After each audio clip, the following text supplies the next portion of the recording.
Hello friends, I am Dr. Divya Prakash. I am a consultant physician working in Department of Medicine in several hospitals. आज हमारी चर्चा का विषय होगा blood pressure और high blood pressure जिसे हम बोलते हैं हाइपरटेंशन।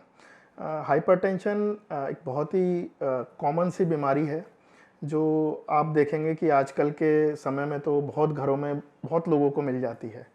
इवन पहले ये देखा जाता था कि ज़्यादा एज वालों को ही ब्लड प्रेशर हो रहा है। आजकल तो इवन यंगर जो एज ग्रुप है उसमें भी हाई ब्लड प्रेशर काफ़ी देखा जा रहा है।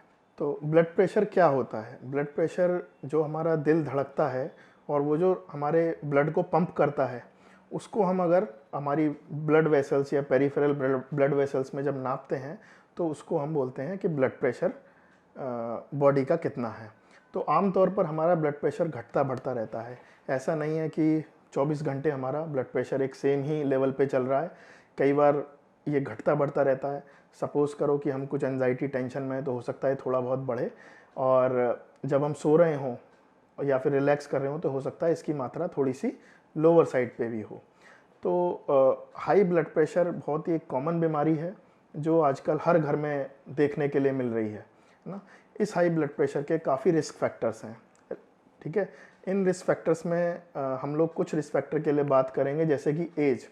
तो जब जैसे एज ज़्यादा बढ़ती है तो हमारी जो ब्लड वेसल्स हैं, जो रक्तवाहिनी जिन्हें हम बोलते हैं, वो स्टिफ हो जाती हैं। उनमें कहीं ना किसी मात्रा में कोलेस्ट्रॉल जमा होने लगता है, तो उनकी इलास्टिसिटी कम हो जाती है, जिसके कारण ब्लड प्रेशर हमारा बढ़ सकता है।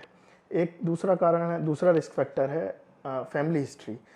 ये देखा गया है कि जिनकी फैमिलीज़ में, जिनके पेरेंट्स को, जिनके ग्रैंड पेरेंट्स को ब्लड प्रेशर रहा है, उनको उनके सिबलिंग्स में ये ब्लड प्रेशर की मात्रा बड़ी मिलती है।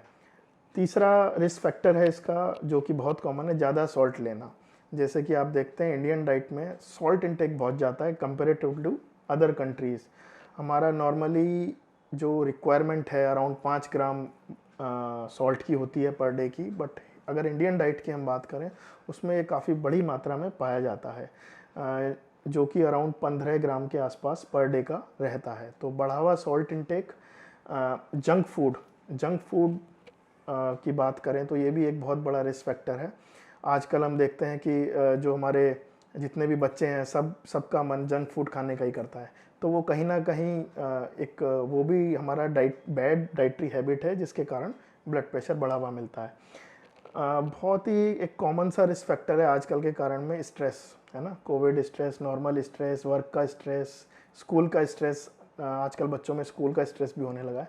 तो स्ट्रेस बढ़ने से भी कहीं ना कहीं हमारे ब्लड प्रेशर पे इफ़ेक्ट पड़ता है, ठीक है। तो अब हम अगर इसके बारे में और बातें करें तो अब ये पता कैसे चले कि ब्लड प्रेशर हो गया है। देखिए, ब्लड प्रेशर एक साइलेंट किलर की तरह काम करता है, हाई ब्लड प्रेशर, और ज़्यादातर इसमें कोई ज़्यादा सिम्टम्स नहीं होते हैं। अगर हम सिम्टम्स की बात करें तो कुछ सिम्टम्स जैसे कि थकान होना, चक्कर आना, सर दर्द, ये सब भी हो सकते हैं हाई ब्लड प्रेशर से। पर कई बार हमने देखा है कि ब्लड प्रेशर बढ़ा रहता है और लोगों को पता ही नहीं है। पता इसलिए नहीं है क्योंकि उन्होंने चेक ही नहीं कराया कभी, है ना। तो अगर बीपी लगातार कुछ लंबे समय तक बढ़ा रहे और इसका इलाज ना हो तो ये हमारे बीमारियों का रूप ले लेता है और हमारे ऑर्गन्स को डैमेज करने लगता है, ठीक है। तो जो हमारे ऑर्गन्स हैं जिनको ये डैमेज कर सकता है, उसमें द मेजर ऑर्गन्स जो हम बात करें वो आता है हार्ट अटैक, हार्ट से रिलेटेड प्रॉब्लम्स, ब्रेन स्ट्रोक, लकवा मारना, पैरालिसिस होना, ये भी एक एंड ऑर्गन डैमेज। मतलब अगर बीपी बढ़ा रहे लंबे समय तो ये हमारे ब्रेन पे भी इफेक्ट डाल सकता है।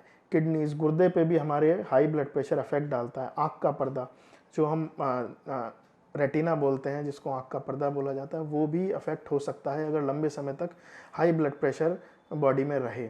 अच्छा, तो ब्लड प्रेशर यूजुअली हम जो नापते हैं वो डिवाइस का नाम बड़ा थोड़ा कॉम्प्लिकेटेड सा है, बट डिजिटल बीपी मशीन्स आजकल बहुत कॉमनली अवेलेबल हैं, which are not exactly correct, but हाँ अंदाजे में बता देती हैं ब्लड प्रेशर।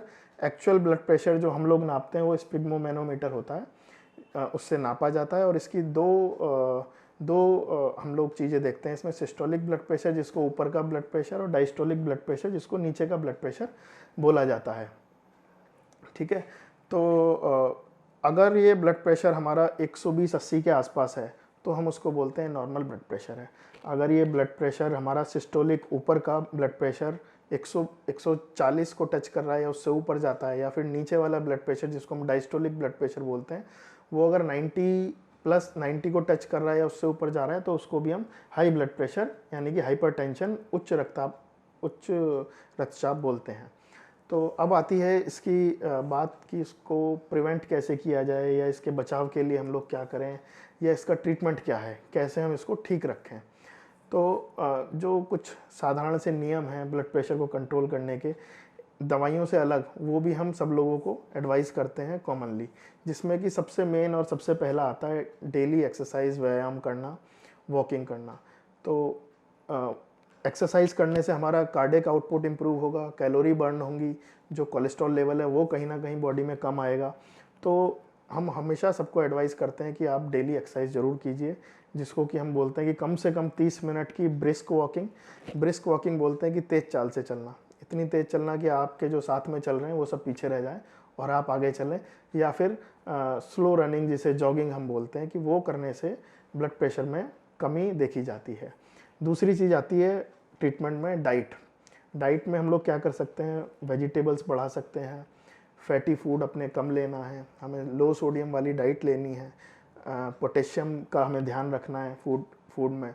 तो एक डाइट होती है जिसको हम बोलते हैं डैश डाइट, जिसमें कि हम लोगों को फ़ैट कम लेना होता है, सब्जियां ज़्यादा लेनी हैं, फ्रूट्स ज़्यादा लेने हैं, सैचुरेटेड फैट जिसे बोलते हैं उसकी मात्रा का ध्यान रखना है, और टोटल जो हमारा 24 घंटे में जो नमक की मात्रा है उसको हमें 5 ग्राम तक ही सीमित रखना है। इससे देखा गया है कि डैश डाइट से हम लोग अराउंड 10 से 11 मिलीमीटर्स ऑफ मर्क्यूरी, जो हमारा ब्लड प्रेशर मापने की यूनिट है, उसमें हम 10 ब्लड प्रेशर को हम कम कर सकते हैं। सोडियम के लिए हमेशा ध्यान रखें, जो भी हम नमक यूज़ कर रहे हैं उसको एक बार हम लोग पढ़ें कि उसमें कितना सोडियम का इंग्रेडिएंट मिक्स है। प्रोसेस्ड फूड हम लोग ज़्यादा ना लें, और हम अल्टरनेटिव कुछ हर्बल्स का भी यूज़ कर सकते हैं, इंस्टेड ऑफ कि भाई अपने खाने में नमक बढ़ाएं, उसकी जगह हर्बल्स का प्रयोग करें। Smoking which is a major risk factor, smoking हमें छोड़नी चाहिए, बंद करनी चाहिए बिल्कुल, क्योंकि अगर स्मोकिंग करते रहेंगे तो कहीं ना कहीं वो हमारे ब्लड प्रेशर पे अफेक्ट करेगी और उसको बढ़ाएगी। सिंपैथेटिक बॉडी में स्टिमुलेशन हमेशा रहेगा, जिसके कारण ब्लड प्रेशर बढ़ा रहेगा। बीपी मॉनिटरिंग, ऐसा नहीं है कि हमने बोल दिया ब्लड प्रेशर है, आपने एक्सरसाइज शुरू कर दी, उसे समय समय पे नापना बहुत ज़रूरी है कि जो हमारा टारगेट है, जो हमारा गोल है ब्लड प्रेशर का, कि वो नॉर्मल की तरफ आ रहा है या नहीं। अगर वो इन सब चीज़ों के बावजूद भी बढ़ावा आ रहा है तो हमें फिर कहीं ना कहीं दवाइयों का इस्तेमाल करना पड़ता है ब्लड प्रेशर को कंट्रोल करने के लिए। दवाइयाँ अपनी समय से लें, और लास्ट में मैं कहूँगा सबसे ज़रूरी चीज़ स्ट्रेस को कहीं ना कहीं लाइफ में कम रखें। स्ट्रेस कम करने का तरीका है, बहुत अच्छा तरीका है, म्यूज़िक एंड योगा, जो मैं अपने सब पेशेंट्स को बोलता हूँ कि स्ट्रेस कम करो, योगा की तरफ, मेडिटेशन, आर्ट ऑफ लिविंग, और कहीं ना कहीं आप म्यूज़िक, जो भी आपको गाना पसंद हो, म्यूज़िक सुनेंगे तो कहीं ना कहीं लाइफ में स्ट्रेस कम रहेगा। थैंक यू दोस्तों, नमस्कार।